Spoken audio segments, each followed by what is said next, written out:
Hello, welcome to 4 ways to tackle silo mentality in your company. So let me share my screen and let's get going.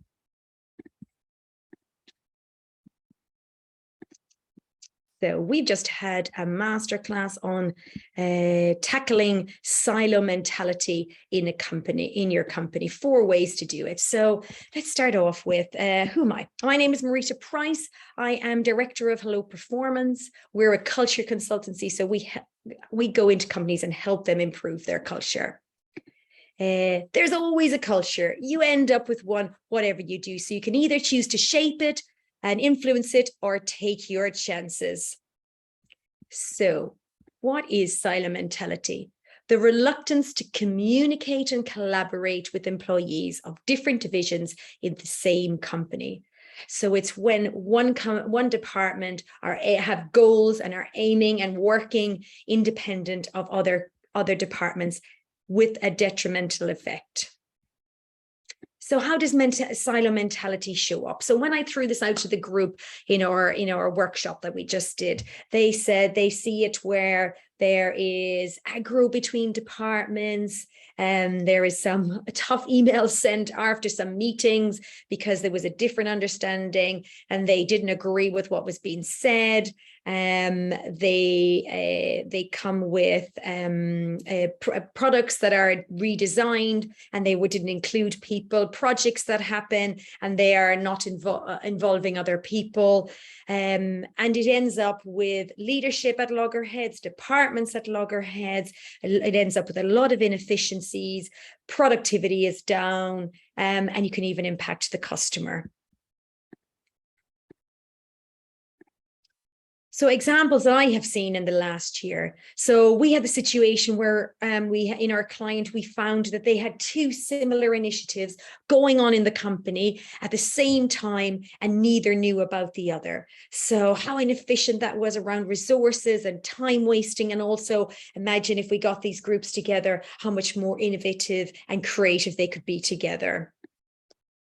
We had a situation where the product design team redesigned components of a product and did not consult the manufacturing team, and it ended up being less efficient to manufacture the redesigned version. If they only had consulted about that small change in the packaging, how effective it could have been with the manufacturing input to actually find a way that was actually more effective, more efficient, and better for the product as well. We had a situation where there was a change made to a product. The customer services team didn't know until there was a string of consumer complaints. Not only that then, but the customer service team then provided the wrong information as they were not aware of the product change. So they didn't involve them in the discussions. They didn't include them. They didn't communicate them. So communication is a big one around silo mentality. What else did we come across in the last year? The finance team imposed cuts to reach their targets, but were not aware of the impact of the cuts, which ended up costing them more down the chain. So again, not consulting, not communicating, and ended up with a detrimental effect further down the line. We had a client where the 2 departments were at loggerheads because they believed a task was the other's responsibility. So like completing technical product documents, they were saying they were responsible, they were saying they were responsible for it, and neither could overcome that, and how you manage that going forward to ensure that it is solved and that you are not spending your energy and time wasted on the issues. So big impact on morale. Employees, when that happens, it's conflicting, it's detrimental on morale. Productivity can be lower, has a financial impact, kind of, as we saw, customer service impact, and also customer loyalty. If you're getting a poor response, then are you going to be loyal to that company?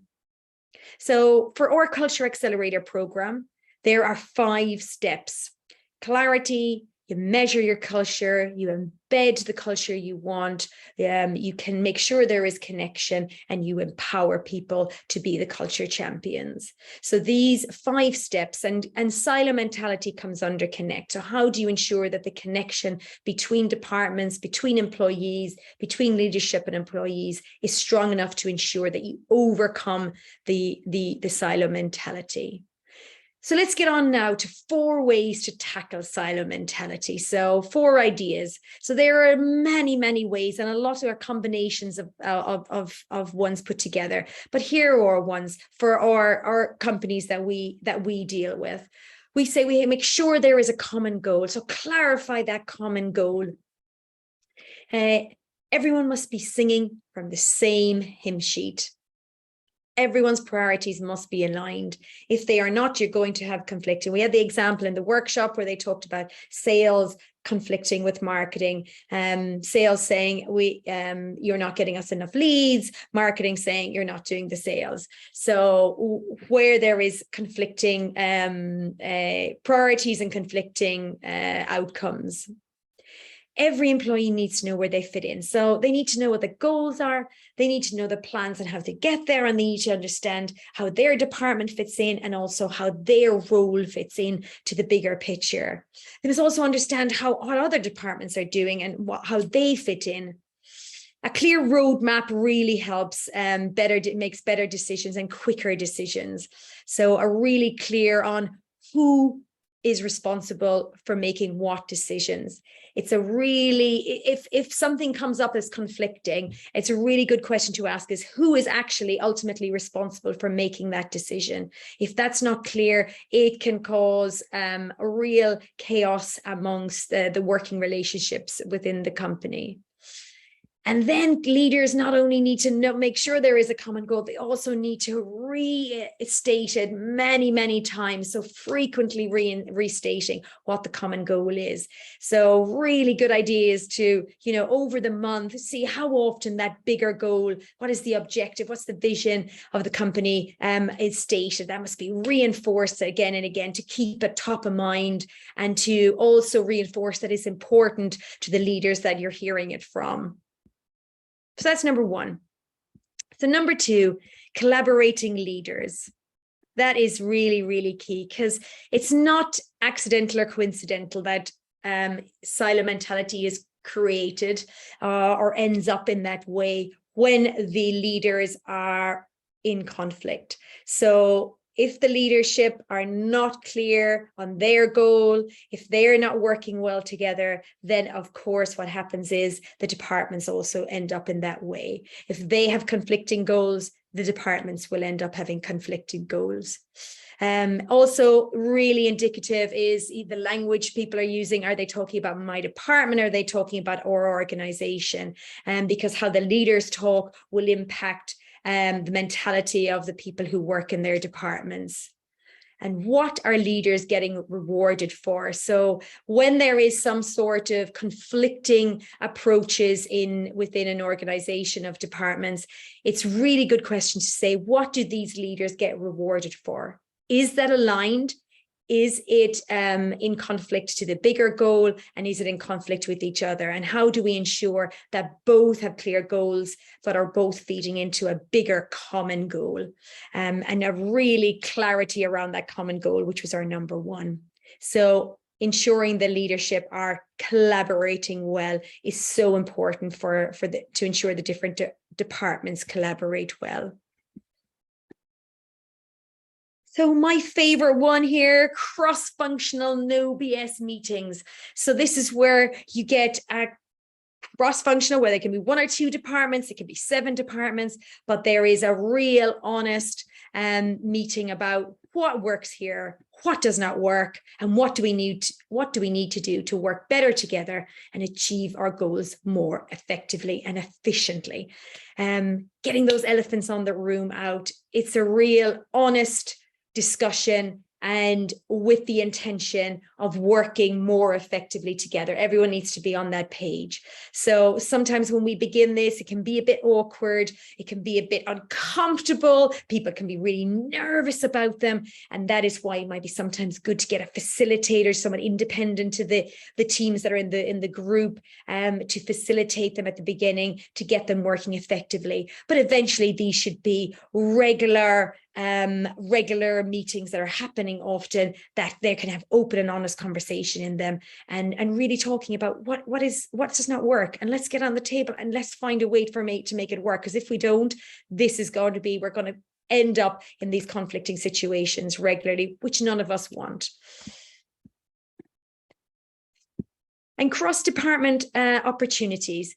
This is where it's really squeezing every opportunity out of every interaction that is done within the company. Where is there possibilities for cross-department opportunities?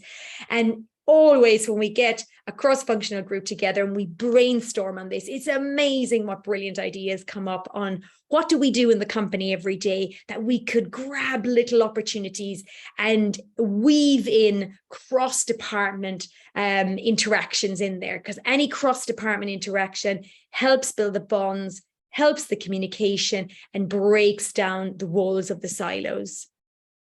So any development that goes on, and this can be, if people are looking for development, what kind of projects and assignments can you send them on in other departments? And ideally in departments that there is a real division between, a real separate silo mentality between. Sending somebody on an assignment or project can really bring back the golden nuggets of information and understand from their perspective, and maybe start building those bridges between the departments. Recruiting internally is another one. We see some departments get very protective about their great people, and they do not want to give them over to other departments. It needs to be a two-way thing, but it can be a real great thing for a homegrown, grown talent strategy. Team building, cross-functional. This is a super one. It is not talking about big team building days.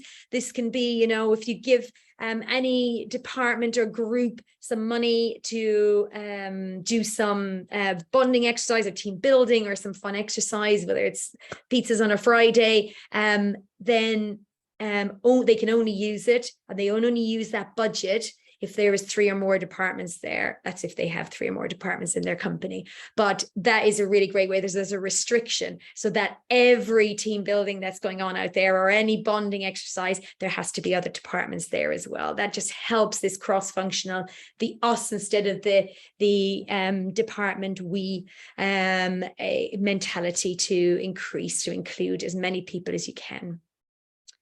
Looking for opportunities, looking if there's standard training done, like health and safety training, for example. How can you organize it so that you are getting people from all different departments together, even for that hour that you're doing that training? How, again, building bonds, building knowledge across the departments, because you hear their perspective when they're giving answers as well. So it all helps. Any little opportunity, weaving it into the daily life.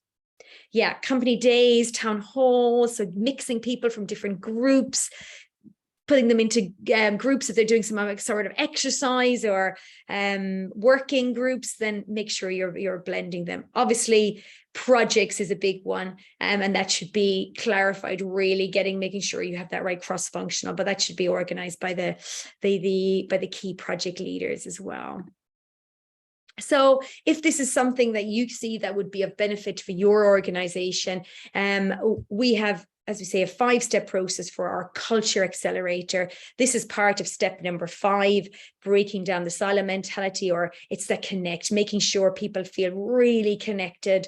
Then why don't you book in for a 30-minute strategy, and we can talk about where your culture is at, where you want to be. Book on. Here is the link. I also have it. I'll send it out on the comments, and also it goes out. If you reach out to us, we can send you this link, no problem. But yeah, thank you for joining us. It's been an absolute pleasure.